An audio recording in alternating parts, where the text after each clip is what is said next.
기생첩이 독이 든 국그릇을 단숨에 들이켰습니다. 아무도 시키지 않았습니다. 아무도 보지 않았습니다. 그 여자는 혼자 밥상 앞에 앉아 두 손으로 국그릇을 들고 눈을 한 번 감았다가 그대로 비워버렸습니다. 잠시 후 그 여자가 쓰러졌습니다. 그릇이 깨지는 소리, 하인들의 비명, 이참판의 고함이 한꺼번에 터졌습니다. 고운 비단 저골이 위로 붉은 것이 번졌습니다. 비녀가 빠져 마루 끝으로 굴러떨어졌습니다. 집 안이 뒤집혔습니다. 그리고 그 소란 속에서 평생 그 여자를 저주하며 살아온 본처가 신발도 신지 않고 맨발로 달려 나왔습니다.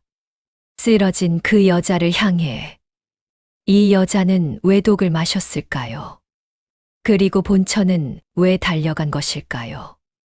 이 이야기는 석 달 전으로 거슬러 올라갑니다. 경기도 여주 땅, 이 고을에서 손꼽히는 유지였던 이참판 댁에 그날 봄바람보다 먼저 소문이 들어왔습니다. 소문은 이미 사흘 전부터 돌았습니다. 한양 기방에서 이름께나 날리던 기생을 이참판 나리가 첩으로 들인다는 것을. 봄날 오후 대문이 열리고 가마 하나가 들어섭니다. 가마 뒤를 따르는 짐꾼들. 짐이 적지 않습니다. 사랑채 기둥 뒤에서 이 광경을 지켜보는 여자가 있습니다. 나이는 40줄. 비단도 단장도 없습니다. 그러나 눈빛만큼은 어디 하나 흔들리지 않습니다. 이참판의 본처 윤씨 부인입니다. 윤씨 부인은 그날 울지 않았습니다. 22에 이 집 문을 들어서서 18배를 살아온 여자였습니다.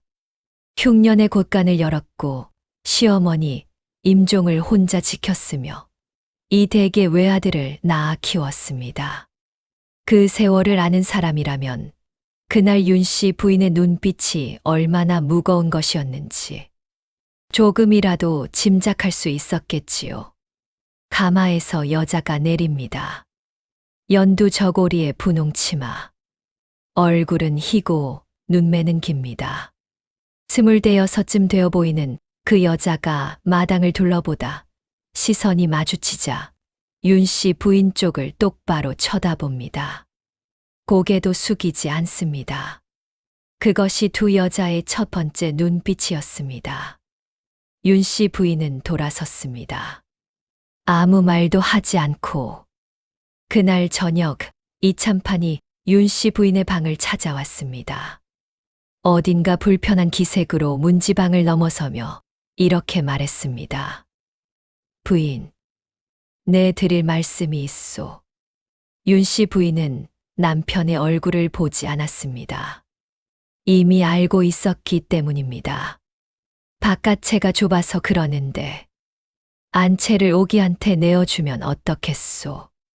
부인은 별채가 더 조용하고 좋지 않겠소. 침묵이 흘렀습니다. 별채. 그 말은 곧 안방을 내놓으라는 말이었습니다. 윤씨 부인의 손이 잠깐 멈췄습니다. 반의 질감을 쥔 손이었습니다. 그러나 이내 다시 움직였습니다. 알겠습니다. 부인이 이해해주니 고맙소. 그리고 부인 별채 쪽은 장판도 새로 바르고. 괜찮습니다. 그것이 전부였습니다. 소리 높여 따지지 않았습니다. 그릇을 집어던지지도 않았습니다. 이참판이 나가고 방 안에 윤씨 부인만 남았습니다. 18배를 살아온 방이었습니다. 시어머니가 손수 발라준 창호지가 아직 남아있는 방. 아들 돌잔치를 치렀던 방. 이참판의 손을 잡고 처음으로 소리 내어 웃었던 방.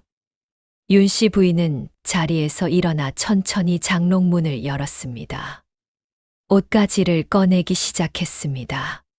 한 번도 흔들리지 않는 손으로. 윤씨 부인은 그날 밤 혼자서 짐을 쌌습니다. 다 싼 짐 보따리가 방 한가운데 놓였습니다. 윤 씨 부인은 마지막으로 방 안을 한번 둘러봤습니다. 그 눈빛이 무엇을 담고 있었는지는 아무도 몰랐습니다. 슬픔인지 체념인지 아니면 그 두 가지가 모두였는지. 윤 씨 부인이 방문을 열고 나섰습니다. 마당을 가로질러 걸어갔습니다. 별채를 향해 그 등 뒤로 안방문이 닫히는 소리가 들렸습니다. 덜컹. 그 소리 하나로 18배가 끝났습니다. 다음 날 아침 윤 씨 부인은 평소와 다름없이 부엌일을 챙겼습니다. 무너지면 지는 것이라는 걸 알았기 때문일까요? 아니면 무너질 자리조차 없었기 때문일까요? 아침상이 안방으로 들어갔습니다. 이제는 첩의 방이 된 그곳으로 윤 씨 부인의 아들 12살 준이가 어미의 옆으로 와 소매를 잡았습니다. 어머니, 왜 별채에 계세요? 윤 씨 부인은 아들의 머리를 한번 쓰다듬었습니다. 별채가 더 조용하거라. 공부하기 좋은 곳 아니냐? 준이는 고개를 숙였습니다. 더 묻지 않았습니다. 그날 이후 이참판댁 별채의 문은 해가 뜨기 전에 열리고 해가 진 뒤에 닫혔습니다. 그 안에서 무슨 일이 있었는지는 아무도 묻지 않았습니다. 그런데 바로 그 무렵 안방을 차지한 기생첩도 이 집에서 마냥 편하지만은 않았습니다. 기생 출신 첩의 이름은 옥이었습니다. 한양 기방에서 잔뼈가 굵은 여자였습니다. 12살에 기방문을 들어서서 15해를 버텼습니다. 웃는 법, 앉는 법, 말하는 법. 모두 그곳에서 배웠습니다. 살아남는 법도. 그러니 이참판댁 안방쯤이야 겁날 것이 없었습니다. 아니, 없어야 했습니다. 그런데 이상한 일이었습니다. 안방에 들어온 첫날 밤, 오기는 잠을 이루지 못했습니다. 화려한 자개장롱도, 두껍게 깔린 비단 이불도, 창밖으로 내다보이는 넓은 마당도 그 어느 것 하나 자신의 것 같지 않았습니다. 이불을 덮고 누웠는데 몸이 자꾸 방 한쪽으로 쪼그라드는 것만 같았습니다. 기방에서는 한 번도 이런 느낌이 없었습니다. 그곳에서는 모두가 같은 처지였으니까요. 그런데 이곳은 달랐습니다. 이 방에는 원래 주인이 있었습니다. 그리고 그 주인이 지금도 이 집 안에 살고 있었습니다. 오기는 천장을 바라보며 생각했습니다. 별채 쪽을 생각하지 않으려 했습니다. 그러나 자꾸 생각이 났습니다. 하인들은 노골적이었습니다. 아침상은 어디로 먼저 드려야 합니까요? 묻는 말이지만 묻는 말이 아니었습니다. 20해 가까이 이 집을 섬긴 하인들에게 오기는 낯선 침입자였습니다. 아무리 이참판이 첩으로 들였어도 기생 출신 첩이란 언제 나갈지 모르는 사람이었습니다. 오기는 웃으며 말했습니다. 나리상부터 드려라. 하인이 돌아서며 낮게 중얼거리는 소리가 들렸습니다. 알아들을 수 있는 소리였지만 오기는 못 들은 척했습니다. 기방에서 익힌 기술이었습니다. 못 들은 척, 모르는 척. 그러면서 다 알고 있는 것. 며칠이 지나도 달라지지 않았습니다. 오히려 더 심해졌습니다. 부엌에 가면 일손들이 하던 이야기를 뚝 멈췄습니다. 마당을 지나면 시선들이 등 뒤를 따라왔습니다. 이참판이 집을 비우는 날이면 그 시선들이 더 노골적으로 변했습니다. 오기는 그럴수록 더 당당하게 굴었습니다. 더 높이 고개를 들었습니다. 더 또렷하게 말했습니다. 무너지면 끝이라는 것을 알았기 때문입니다. 윤 씨 부인과 마주치는 일은 자주 있었습니다. 아침마다 마당에서, 부엌 앞에서, 우물가에서 이 참판댁이 크다 해도 한 지붕 아래 사는 이상 피할 수는 없었습니다. 마주칠 때마다 오기는 고개를 꼿꼿이 들었습니다. 그러나 윤씨 부인은 오기를 보지 않았습니다. 정확히는 오기가 없는 것처럼 행동했습니다. 시선을 주지도 말을 걸지도 자리를 피하지도 않았습니다. 그냥 오기가 거기 없는 사람인 것처럼 지나쳤습니다. 그것이 오히려 더 불편했습니다. 욕을 하거나 따지거나 울거나 했다면 맞받아칠 수 있었습니다. 기방에서 험한 꼴을 얼마나 많이 봤습니까? 그런 것쯤이야 눈 하나 깜짝 않고 버틸 수 있었습니다. 그런데 이 여자는 싸우지 않았습니다.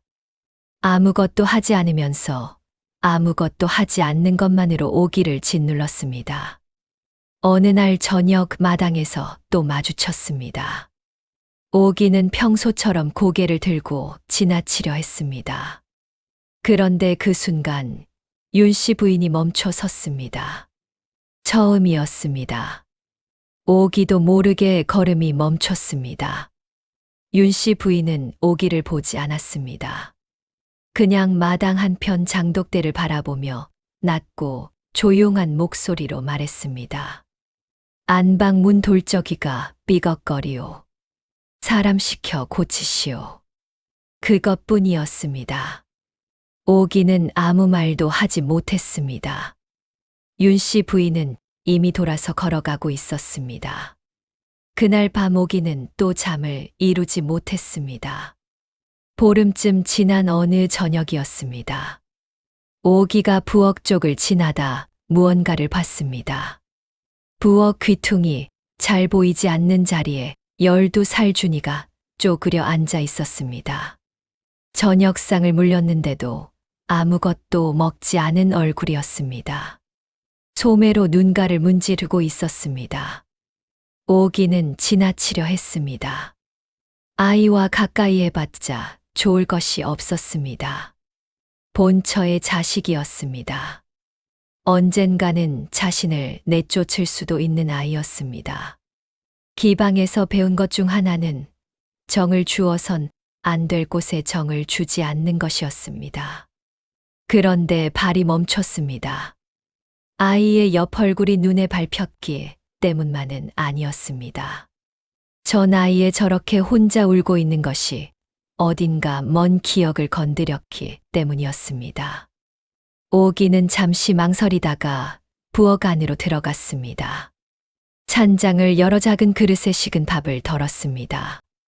어제 담근 깍두기를 조금 얹었습니다. 아무 말 없이 준이 앞에 내려놓았습니다. 준이가 고개를 들었습니다.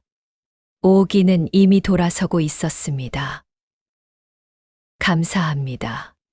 작은 목소리였습니다. 오기는 대답하지 않았습니다. 부엌을 나와 빠르게 걸어갔습니다. 그날 이후에도 그 일을 떠올리지 않으려 했습니다. 별것 아닌 일이었습니다. 그냥 지나가다 배고파 보이는 아이에게 밥 한 그릇 내어준 것뿐이었습니다. 그게 전부였습니다. 그게 전부여야 했습니다. 그런데 이 참판댁에 이상한 일들이 생기기 시작한 것은 바로 그 무렵부터였습니다. 처음에는 작은 것들이었습니다. 이 참판의 바깥 행차가 부쩍 잦아졌습니다. 밤늦게 들어오는 날이 늘었습니다. 찾아오는 손님들의 얼굴이 낯설어졌습니다. 사랑채에서 나누는 이야기 소리가 낮아졌습니다. 하인들이 눈치를 보기 시작했습니다. 이번에는 오기를 향한 눈치가 아니었습니다. 더 크고 무거운 무언가를 향한 눈치였습니다. 오기는 느꼈습니다. 기방에서 15해를 버틴 여자였습니다. 공기가 달라지는 것을 모를 리가 없었습니다. 이 집에 무언가가 다가오고 있었습니다. 그해 봄이 끝날 무렵 이 참판은 큰 결정을 앞두고 있었습니다. 고을 유지들 사이에서 오래 무거운 땅 문제였습니다. 이 참판이 손을 들어주느냐 마느냐에 따라 수십 년 묵은 이권이 뒤집힐 판이었습니다. 사랑채에 찾아오는 손님들이 늘어난 것도, 이 참판의 행차가 잦아진 것도 모두 그 때문이었습니다. 그런데 이 참판은 뜻밖의 결정을 내렸습니다. 어느 쪽 손도 들어주지 않겠다고 했습니다. 사람들의 청을 모두 거절했습니다. 이쪽도 아니고 저쪽도 아닌 길을 택했습니다. 오래 생각한 결정이었고 소신 있는 결정이었습니다. 그러나 세상에는 거절을 용납하지 않는 사람들이 있습니다. 오기가 처음 낌새를 챈 것은 닷새 전이었습니다. 사랑채 담벼락 너머로 낯선 목소리들이 들렸습니다. 이 참판의 목소리가 낮고 단호했고 상대의 목소리는 달콤했습니다. 달콤한 목소리는 거절당하자 차갑게 변했습니다. 그것뿐이었습니다. 그날은 그걸로 끝났습니다. 사흘 전에는 이 참판 댁 앞을 서성이는 낯선 남자를 봤습니다. 잠깐 눈이 마주쳤는데 남자는 천천히 시선을 거두고 돌아섰습니다. 아무렇지 않은 듯, 그러나 너무 천천히. 기방에서는 그런 눈빛을 가진 사람을 조심해야 한다고 배웠습니다. 오기는 이 참판에게 말하려 했습니다. 그러나 입이 떨어지지 않았습니다. 자신이 무엇을 본 것인지 확신이 없었습니다. 기생 출신 첩이 날있게 이러쿵저러쿵 고하는 것도 우스운 일이었습니다. 괜한 말을 했다가 오히려 눈총을 받을 수도 있었습니다. 그렇게 이틀이 지났습니다. 그날 아침은 맑았습니다. 이 참판이 모처럼 집 안에 머물렀습니다. 오랜만에 온 가족이 한자리에 앉는 아침상이었습니다. 윤 씨 부인도, 오기도, 준이도 함께였습니다. 어색하고 무거운 자리였지만 이 참판은 개의치 않아 보였습니다. 부엌에서 아침 준비가 한창이었습니다. 오기는 안방 쪽에서 단장을 하다가 물을 가져오라 하인을 불렀습니다. 한참을 기다려도 오지 않아 직접 부엌 쪽으로 걸어갔습니다. 부엌 가까이 가자 인기척이 들렸습니다. 하인 둘이 낮게 이야기하고 있었습니다. 아침 준비로 바쁠 시간인데 손을 놓고 무언가를 하고 있었습니다. 오기는 모퉁이에서 멈췄습니다. 한 남자가 작은 종지를 꺼내 들었습니다. 뚜껑을 열었습니다. 안에 든 것을 국그릇에 천천히 털어 넣었습니다. 그리고 국자로 한번 저었습니다. 손이 떨렸습니다. 이것으로 되는 겁니까? 조용히 해. 표시 안 나. 맛도 안 변해. 만약 들키기라도 하면, 들키면 우리 둘 다 끝이야. 그러니 조용히 해. 오기는 숨을 멈췄습니다. 남자는 종지를 품 안에 숨겼습니다. 두 사람은 아무 일도 없었다는 듯 각자 부엌일로 흩어졌습니다. 오기의 다리가 움직이지 않았습니다. 머릿속이 빠르게 돌아갔습니다. 소리를 질러야 했습니다. 지금 당장 달려 나가 이 참판을 불러야 했습니다. 저 국그릇을 치워야 했습니다. 그런데 발이 떨어지지 않았습니다. 온 몸이 굳었습니다. 기방에서 15해를 살아도 이런 것은 처음이었습니다. 눈앞에서 살인을 보는 것은 처음이었습니다. 정신을 차려야 했습니다. 소리를 지른다. 그러면 저 두 사람이 달려든다. 뒤에 더 있을 수도 있다.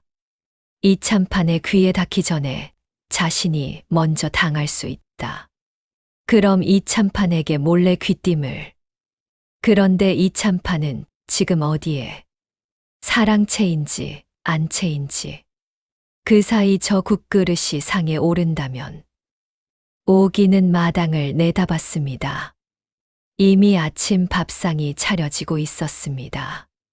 하인이 국그릇을 들고 안채 쪽으로 걷고 있었습니다. 시간이 없었습니다. 오기는 빠르게 걸었습니다. 하인보다 먼저 안채로 들어갔습니다. 밥상이 놓이기 전에 자리를 잡고 앉았습니다. 이참판이 들어오기 전에 잠시 후 상이 들어왔습니다. 국그릇이 상 위에 놓였습니다. 오기는 그 국그릇을 바라봤습니다. 김이 올라왔습니다. 아무것도 이상한 것이 없었습니다. 색도 냄새도 평범했습니다. 이참판의 발소리가 복도 쪽에서 들려왔습니다. 곧 들어올 것입니다. 윤씨 부인도 들어올 것입니다. 준이도. 오기는 국그릇을 들었습니다. 두 손으로 들었습니다. 잠깐 눈을 감았습니다. 기방에서 처음 들어오던 날 밤을 생각했습니다. 12살이었습니다. 무서웠습니다. 그때도 이를 악물었습니다. 살아야 했기 때문입니다. 지금은 달랐습니다. 오기는 눈을 떴습니다. 그리고 국그릇을 단숨에 들이켰습니다. 이참판이 방으로 들어서는 순간이었습니다. 오기가 쓰러졌습니다. 국그릇이 바닥으로 떨어져 깨졌습니다. 국물이 마루 위로 번졌습니다. 오기는 한 손으로 가슴을 움켜쥐며 쓰러졌고 이내 붉은 것을 토했습니다. 이참판이 달려들었습니다. 오기야, 오기야. 하인들이 몰려들었습니다. 누군가 의원을 부르러 뛰었습니다. 누군가 울었습니다. 사람들의 목소리가 뒤섞이며 집 안이 뒤집혔습니다. 오기는 바닥에 쓰러진 채 이참판의 얼굴을 올려다봤습니다. 목소리가 나오지 않았습니다. 하고 싶은 말이 있었습니다. 부엌에서 본 것을, 종지를, 두 남자를 말해야 했습니다. 입을 움직였지만 소리가 나오지 않았습니다. 눈앞이 흐려졌습니다. 그래도 괜찮다고 생각했습니다. 이참판은 살았습니다. 윤씨 부인도 살았습니다. 준이도. 그거면 됐습니다. 눈이 감겼습니다. 아무도 시키지 않았습니다. 아무도 몰랐습니다.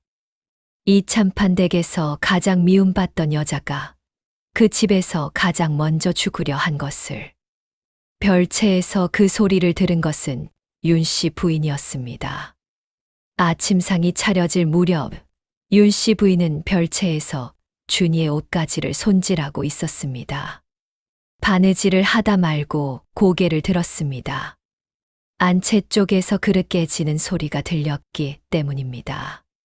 곧이어 하인들의 비명이 들렸습니다. 윤씨 부인은 자리에서 일어섰습니다. 창문 너머로 마당을 내다봤습니다. 하인들이 안채 쪽으로 달려가고 있었습니다. 이참판의 목소리가 높아지고 있었습니다. 윤씨 부인은 움직이지 않았습니다. 무슨 일인지 알 것도 같았습니다. 안채에서 일어난 일이었습니다. 이참판이 있는 곳에서 일어난 일이었습니다. 그리고 지금 그 집 안에는 자신이 아닌 다른 여자가 있었습니다.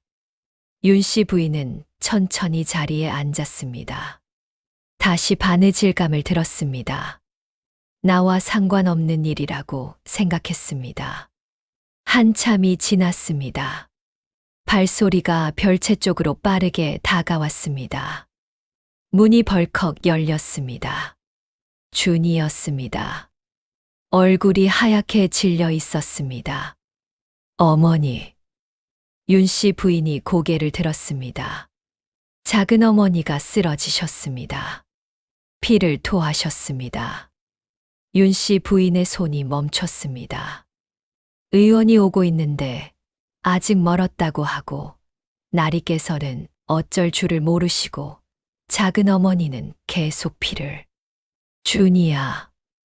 윤씨 부인이 조용히 아들을 불렀습니다.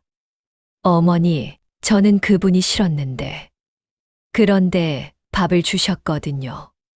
아무 말 없이. 어머니, 저 그게 자꾸 생각나요.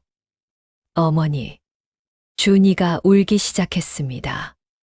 윤 씨 부인은 아들을 바라봤습니다. 밥을 줬다는 말이 귀에 걸렸습니다. 아무 말 없이. 윤 씨 부인은 그 말의 뜻을 알 것 같았습니다. 아들이 부엌 귀퉁이에서 혼자 울던 날 밤이 떠올랐습니다. 자신은 알면서도 못 본 척했던 그 밤이. 윤 씨 부인은 자리에서 일어섰습니다. 어머니? 반의 질감을 내려놓았습니다. 방문을 향해 걸어갔습니다. 어머니, 어디 가세요? 문을 열었습니다. 마당으로 내려서는 순간이었습니다. 차가운 것이 발바닥에 닿았습니다. 신발을 신지 않았습니다. 방에서 나오면서 신발을 찾지 않았습니다. 언제 그냥 나선 것인지도 몰랐습니다. 차가운 마당이 발바닥을 타고 올라왔지만 윤 씨 부인은 멈추지 않았습니다. 걸음이 빨라졌습니다. 마당을 가로질렀습니다. 안채로 들어섰습니다. 하인들이 길을 비켰습니다. 이참판이 고개를 들었습니다. 무어라 말하려 했지만 윤 씨 부인은 보지 않았습니다. 대청마루 위였습니다. 오기가 쓰러져 있었습니다. 고운 저고리 위로 붉은 것이 번져 있었습니다. 얼굴은 종이장 같았고 입술은 파랬습니다. 비녀가 빠져 머리가 흩어졌습니다. 윤 씨 부인은 그 자리에 멈췄습니다. 가슴이 이상했습니다. 이 여자가 미웠습니다. 지독하게 미웠습니다. 안방을 빼앗긴 날부터, 마당에서 눈빛이 마주친 날부터, 별채에서 혼자 이불을 덮던 밤마다 이 여자를 저주하지 않은 날이 없었습니다. 그런데 지금 이 여자가 마루 위에서 피를 흘리며 쓰러져 있었습니다. 그리고 윤 씨 부인은 자신이 왜 이곳에 달려왔는지 스스로도 알 수가 없었습니다. 윤 씨 부인이 무릎을 꿇었습니다. 쓰러진 오기 곁에 무릎을 꿇고 앉았습니다. 흩어진 머리카락을 손으로 쓸어 넘겼습니다. 평생 한 번도 하지 않았을 일이었습니다. 그 손이 떨렸습니다. 오기야. 처음으로 이름을 불렀습니다. 석 달 동안 한 번도 이름을 부르지 않았습니다. 부를 이유가 없었습니다. 부르고 싶지 않았습니다. 그런데 지금 그 이름이 입 밖으로 나왔습니다. 오기는 눈을 감고 있었습니다. 오기야, 눈 떠라. 대답이 없었습니다. 윤 씨 부인이 오기의 손을 잡았습니다. 차가웠습니다. 손이 작았습니다. 기생 출신이라 고울 것이라 생각했는데 손등에 굳은 살이 박혀 있었습니다. 어디서 생긴 굳은 살인지 알 것 같았습니다. 12살부터였겠지. 윤 씨 부인은 그 손을 꽉 쥐었습니다. 그리고 그대로 무너졌습니다.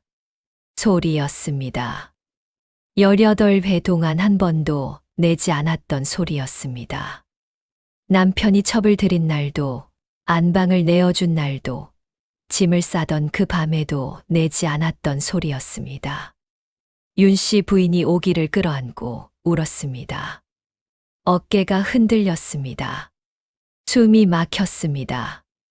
눈물이 쏟아지는데 멈추질 않았습니다. 하인들이 숨을 죽였습니다. 이참판이 굳어버렸습니다. 아무도 움직이지 않았습니다. 아무도 말하지 않았습니다.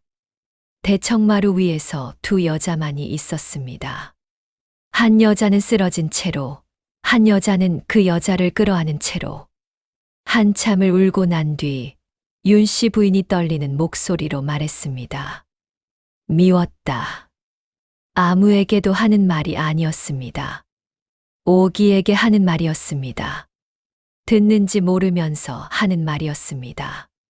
지독히도 미웠다. 너 때문에 얼마나 많은 밤을 울었는지, 얼마나 많이 저주했는지. 숨을 들이켰습니다. 그런데 왜 내가 그랬느냐? 그 말이 끝나는 순간이었습니다. 오기의 손가락이 움직였습니다. 아주 작은 움직임이었습니다. 윤씨 부인의 손 안에서 차갑게 굳어가던 손가락이 아주 조금 오므라들었습니다. 윤씨 부인이 숨을 멈췄습니다. 손을 더 꽉 쥐었습니다. 의원, 아직 멀었냐? 이참판이 소리쳤습니다. 하인들이 다시 달려갔습니다.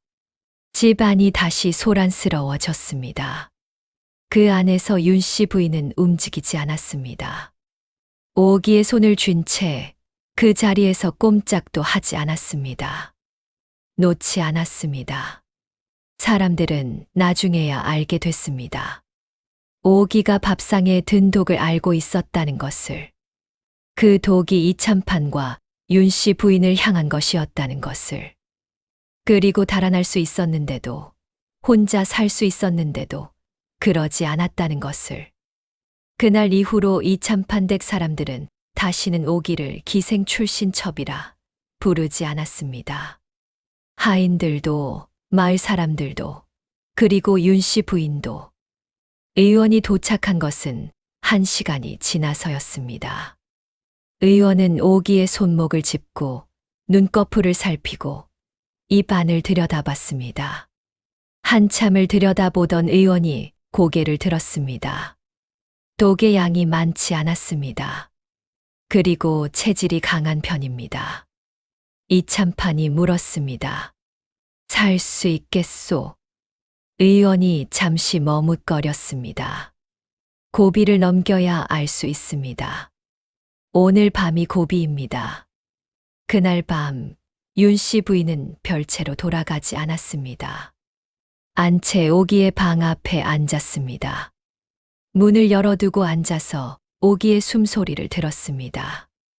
일정한지 확인했습니다. 끊기지 않는지 확인했습니다. 이참판이 왔습니다. 부인, 안으로 들어가시오. 내가 있을 테니. 윤씨 부인은 대답하지 않았습니다. 이참판이 한참을 서 있다가 돌아갔습니다. 밤이 깊었습니다. 찬 바람이 불었습니다. 마당의 나뭇가지가 흔들렸습니다. 먼 곳에서 개 우는 소리가 들렸습니다. 윤씨 부인은 자리를 뜨지 않았습니다. 자신이 왜 이러고 있는지 생각해 봤습니다. 이 여자 때문에 울었던 밤들을 떠올렸습니다. 별채에서 천장을 바라보며 이를 악물던 밤들을, 아들 앞에서 괜찮은 척해야 했던 날들을, 이 여자를 향한 저주가 기도처럼 반복되던 새벽들을. 그런데 이상했습니다. 지금 이 여자가 죽을지도 모른다고 생각하니 그 저주들이 하나도 떠오르지 않았습니다. 대신 자꾸만 다른 것들이 떠올랐습니다. 안방 돌적이를 고치라고 말하던 목소리, 준이에게 아무 말 없이 밥을 내어주던 손, 마당에서 혼자 고개를 꼿꼿이 들고 걸어다니던 뒷모습. 이 여자도 쉽지 않았던 것이라고 처음으로 그런 생각이 들었습니다. 이 집에서 자신만 힘들었던 것이 아니었다는 생각이. 그것이 위로가 되는 것은 아니었습니다. 그래도 억울한 것은 억울한 것이었습니다. 그러나 사람이란 미운 것과 걱정되는 것이 동시에 있을 수 있다는 것을 윤씨 부인은 그날 밤 처음으로 알았습니다. 밤이 가장 깊어지는 시각이었습니다. 방 안에서 소리가 났습니다. 작은 신음 소리였습니다. 윤씨 부인이 벌떡 일어나 방으로 들어갔습니다. 오기의 눈이 실눈으로 열려 있었습니다. 초점이 맞지 않았습니다. 천장을 보다가 천천히 시선이 윤씨 부인 쪽으로 움직였습니다. 윤 씨 부인이 오기 곁에 무릎을 꿇었습니다. 오기의 입술이 움직였습니다. 소리가 나오지 않았습니다. 다시 움직였습니다. 마님. 윤 씨 부인이 숨을 참았습니다. 죄송합니다. 그 말을 들은 순간 윤 씨 부인의 눈에 다시 물기가 찼습니다. 무엇이 죄송하다는 것인지 물어보지 않았습니다. 알 것 같았습니다. 이 여자가 이 집에 들어오던 날부터 지금까지 죄송하지 않은 날이 없었던 것이라는 걸. 그러면서도 살아야 했기 때문에 꼿꼿하게 굴었던 것이라는 걸. 윤 씨 부인이 오기의 손을 잡았습니다. 낮에 잡았던 그 손이었습니다. 굳은 살이 박힌 작은 손이었습니다. 한참을 아무 말도 하지 않았습니다. 그러다 윤 씨 부인이 낮고 조용한 목소리로 말했습니다. 살아라. 한 마디였습니다. 명령도 부탁도 아닌 것 같은 말이었습니다. 그러나 그 두 글자 안에 수많은 것이 담겨 있었습니다. 석 달 동안 쌓인 것들이, 그날 밤 대청마루에서 무너진 것들이, 그리고 그 이후로 이 여자를 향해 처음으로 생겨난 어떤 마음이. 오기의 눈에서 눈물이 흘렀습니다. 말없이 흘렀습니다. 오기는 살았습니다. 고비를 넘기는데 사흘이 걸렸습니다. 자리를 털고 일어나는데 보름이 걸렸습니다. 그 사이 윤 씨 부인은 매일 아침 약을 다렸습니다. 하인에게 시키지 않았습니다. 직접 다려서 직접 가져다 줬습니다. 아무도 시키지 않았습니다.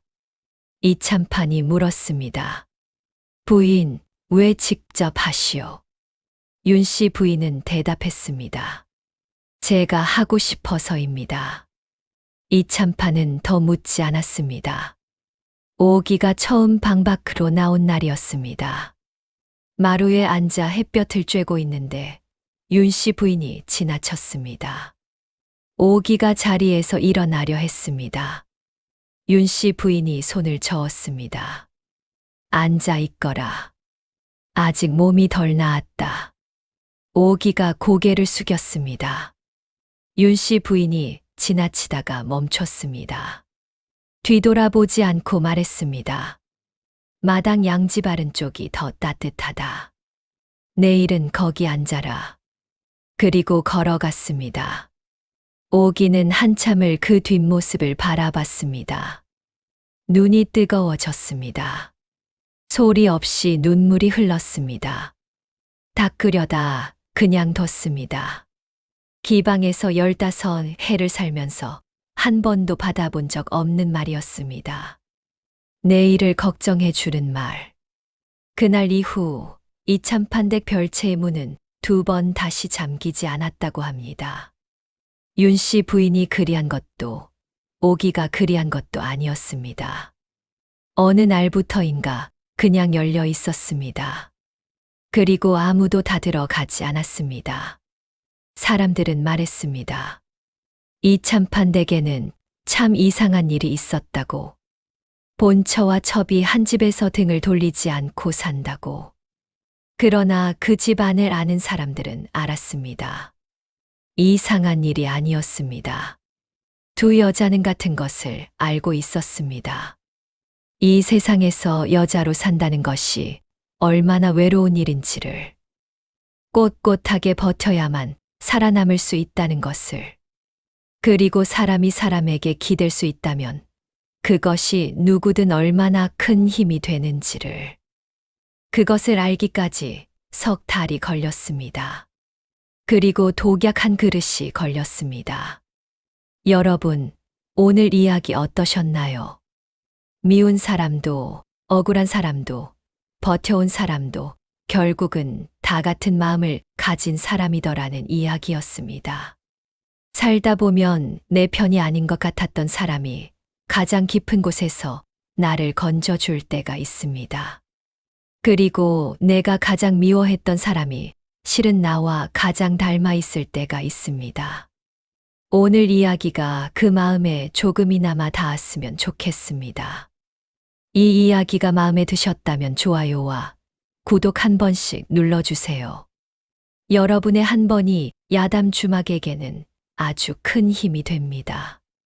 그리고 혹시 오늘 이야기를 들으며 떠오른 분이 계신다면 댓글로 남겨주세요. 야담 주막은 오늘도 여러분의 이야기를 듣고 싶습니다. 다음 이야기에서 또 만나요. 야담 주막이었습니다.